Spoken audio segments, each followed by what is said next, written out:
welcome back to my channel. This is Virtuous Budgets. So in today's video, I'm going to be doing a 2022 financial goals video. So if you like all things budgeting, cash envelope stuffing, adulting, please subscribe to my channel. Okay guys, so I'm really excited for this video. I've seen a couple of other budgeters post this video and I thought this is a great video to post, and I think this is like fun to post. So let's go ahead and get started. So I'm going to put 2022 financial goals. So starting off with number 1, make more income. So if you guys have been watching my channel for a while, you guys will know that I'm currently in the process of becoming a teacher in the state of Texas. So that's literally my number 1 goal. This is something that I really want. I've graduated in 2020 and I thought that I would be a teacher by now, but that didn't happen. So my number 1 goal is to make more income. And yeah, if I become a teacher, obviously that will make me have more income. So I'm going to put to the side salaried income.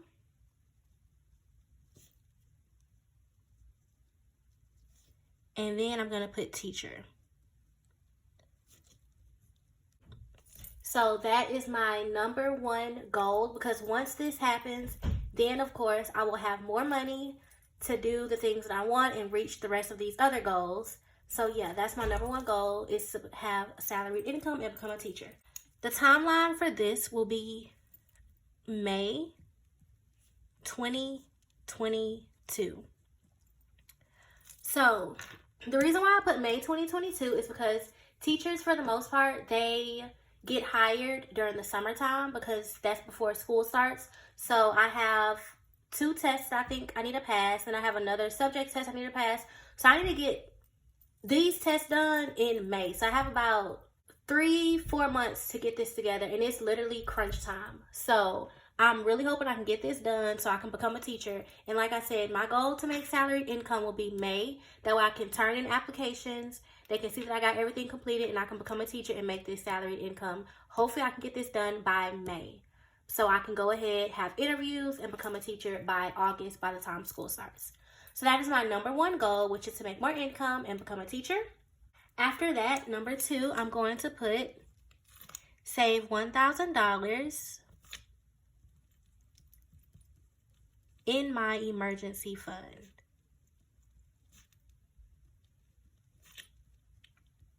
So this is something that I want because you never know when you will need an emergency fund. This is just anything that pops up for an emergency. That's what this is for. So I'm hoping this year, God says the same, I will be able to save $1,000 in my emergency fund.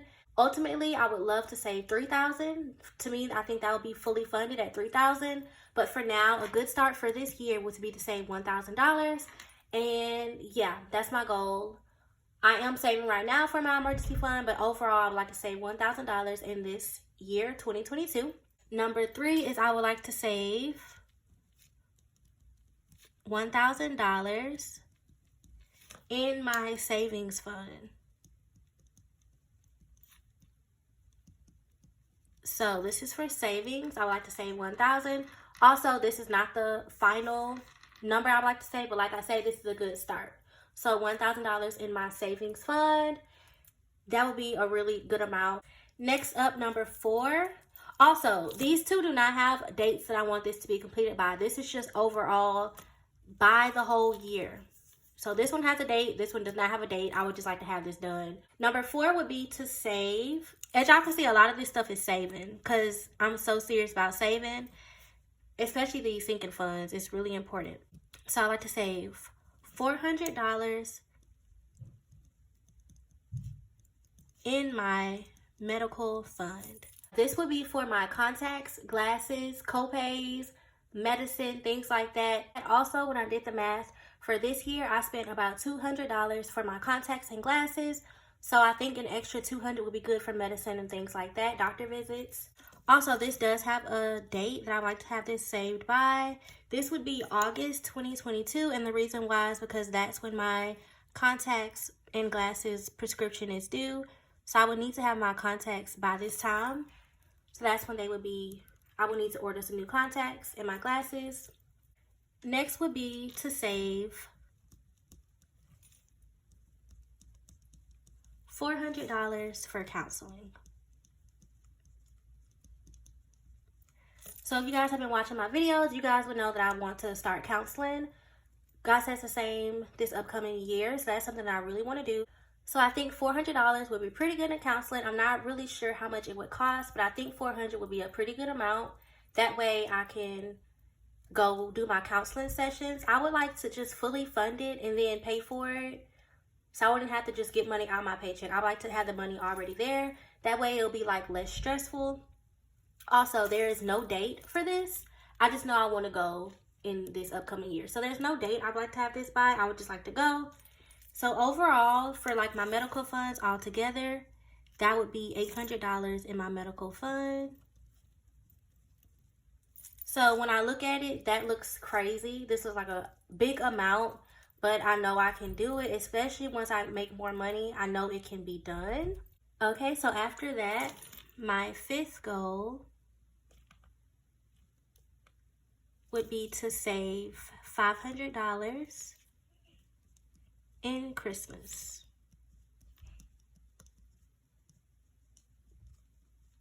I did the math of how much I spent in Christmas. I spent about $500. So I would like to just have this money saved up. That way I know. As you all know, this year I saved up about $300, maybe a little bit more. But I can tell Christmas will be really expensive. Also, I've noticed I'm very much so a gift giver. If it's like a holiday or a birthday, I like giving good gifts. So I think $500 would be a good amount. And if I don't spend that much, that's fine. Most likely I would just make that roll into my gifts sinking fund. But I'd rather have like more than enough than not have enough at all. So I think $500 would be good.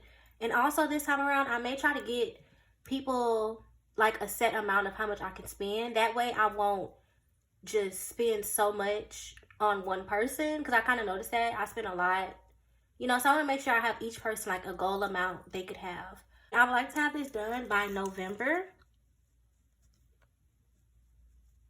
So the reason why is because I like shopping for gifts early. I don't like shopping during December. I like to have everything for the most part put together by November. Have my wrapping paper, have my like gift tags, everything done by November. That way I don't like stress out and be out last minute trying to get stuff. Because I'm not gonna lie, shopping last minute for Christmas, that gives me anxiety. It really does. So having it done beforehand, I would just love that. After that, number 6 would be to save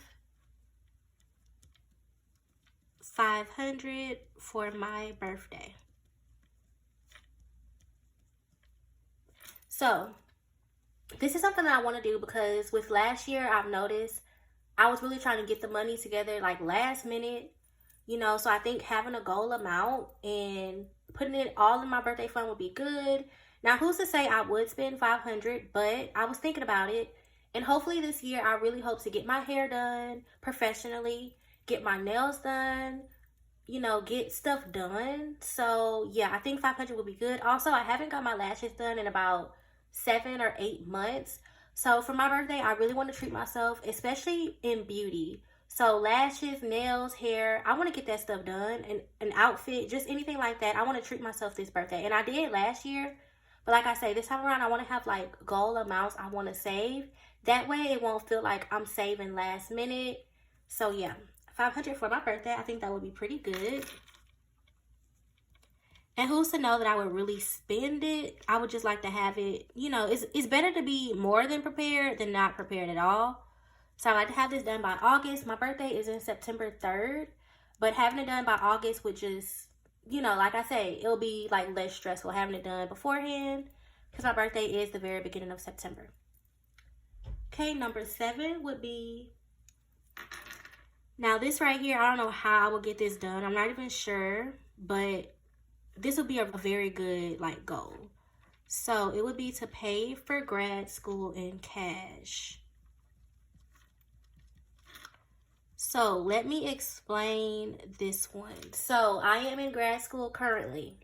I use student loans. That's literally how I pay for grad school. I don't like it, but I mean, that's what I could do. You know, if I didn't take out loans, I wouldn't be in grad school right now. because as y'all know, I'm not making just a big income to pay for grad school in cash. So that's the only option I had, was to take out student loans. But hopefully this next year, once I get this salary job, I can make stuff work and pay for grad school in cash. For the most part, I want to pay for grad school in cash because I got too much loans as it is already from undergrad. So if we can make them loans go down, that would be really good, because y'all already know how student loans is, and that's a lot of money you got to pay back. Guys, my student loans debt, that's going to be a whole separate video because it's just crazy. But that's okay. We're going to get it together. We're going to figure out how to pay for grad school in cash. You know, we're going to have to figure this out. Now, I'm not saying I may pay all of it in cash, but if I can just pay at least some of it, just anything to make it lower, that would be good for me. Next, number 8 is to have a source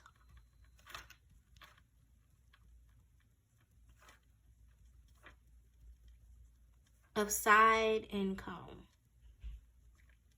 So this is something I want to do because honestly, sometimes I just think about it whenever I cash stuff right now. If I just had $100 more or $200 more in my sinking funds, that would be like a big difference. Literally, if I had $100 more, I could put that all towards emergency, anything like that. So I think having a source of side income, I think that would be good for me. Also, it's important to, make sure you got an extra bit of money. So I think having a side income would be good. We'll figure that out as time goes. It depends on my schedule and all that stuff. But if I do have a side income, it would probably be like on the weekends. Something that's not too time consuming. Something I can just pick up and go, like Uber or something. Yeah, so side income, I think that would be actually really good for me, especially for my sinking funds. Okay, so number 9 would be to save for 1 month of expenses.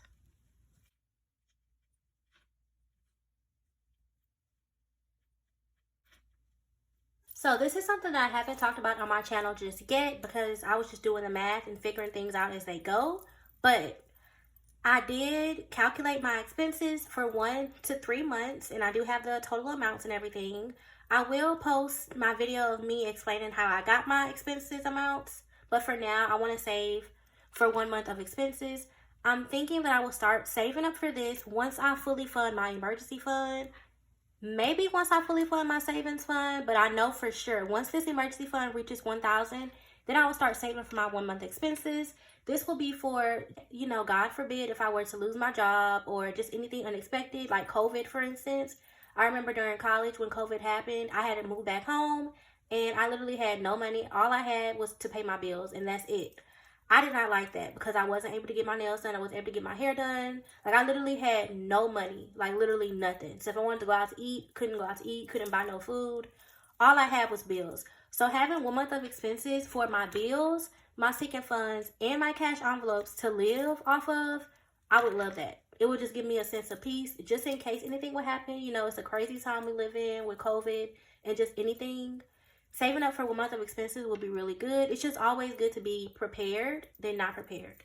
So that's something I want to work on, and I will post a expenses video on my channel. Like I say, right now I'm not saving for it, so it won't be posted anytime soon.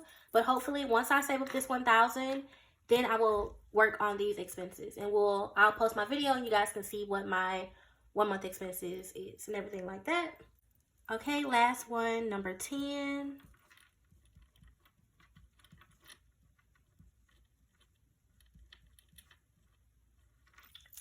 Is to treat myself.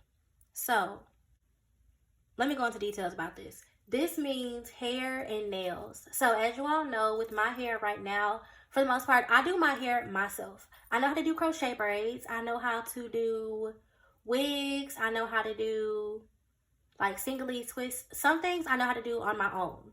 So like faux locks, I know how to do that myself. But God said the same this year, especially once I start making more money. I want to start getting my hair done professionally. I want to get my nails done. Since I'm just low income right now, I don't really do it because obviously I got other stuff I need to focus on.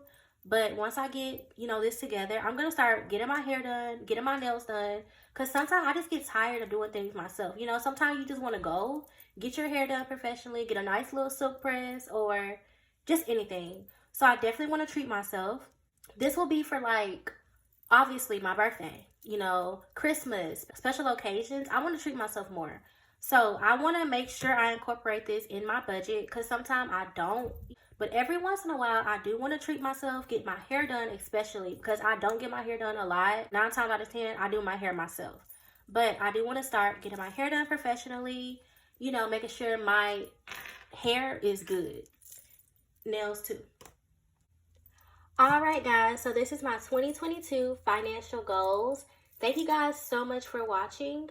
Leave down in the comments what are some of the goals you guys are trying to accomplish financially. And yeah, thank you guys so much for watching. Please like, comment, and subscribe.